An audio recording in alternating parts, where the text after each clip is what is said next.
sang bi mi ngi gane ci àdduna ci fukki fan ak ñaar ci weeru gàmmu tombeek bisu altine ci atum 1671 miladi.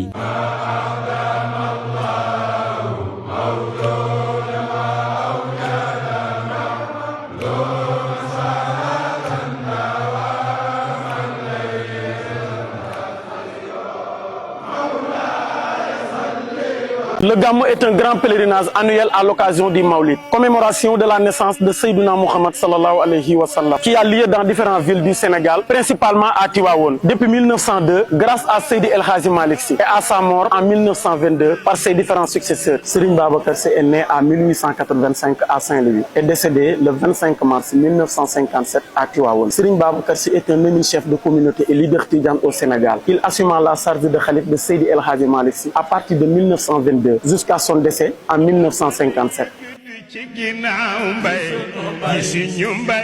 Serigne Mansour Sy Bal Khawmi, le deuxième khalife général des Tidjanes, l'inspecteur de la Tariqa, père de l'actuel khalife de Tivaouane, Serigne Babacar Sy Mansour. Il fut l'interface entre Seydi El Hadji Malick Sy et ses grands moukhadam. Il est de même mère que Mame Abdoul Aziz Sy Dabakh et Serigne Abib Sy Malick. Sokhna Sofiatou Niang, cousine du roi Albouri Ndiaye et proche parente de Serigne Touba. Mame Abdoul Aziz Sy Dabakh, le troisième khalife général des Tidjanes, né en 1904. Le fils d'El Hadji Malick Sy est un orthodoxe de l'islam, pionnier du Tariqa du Tidjaniya au Sénégal. Mame Abdoul Aziz Sy Dabakh est un vrai régulateur social, ancré dans la mémoire collective des Sénégalais. Dabakh restera toujours dans le cœur des Sénégalais.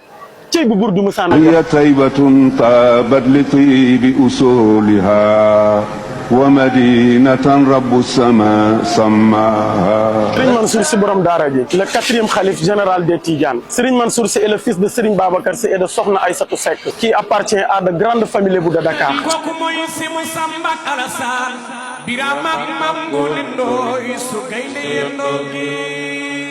Serigne Mansour Sy borom daara ji moo doonoon ñaareelu doom ci Serigne Babacar Sy, donte taw bi dafa teeloon a làkku ko doon wax Serigne Moustapha Sy Djamil. Il étudia beaucoup dans son enfance et sa jeunesse, notamment les sciences islamiques et tout Tidjane yi.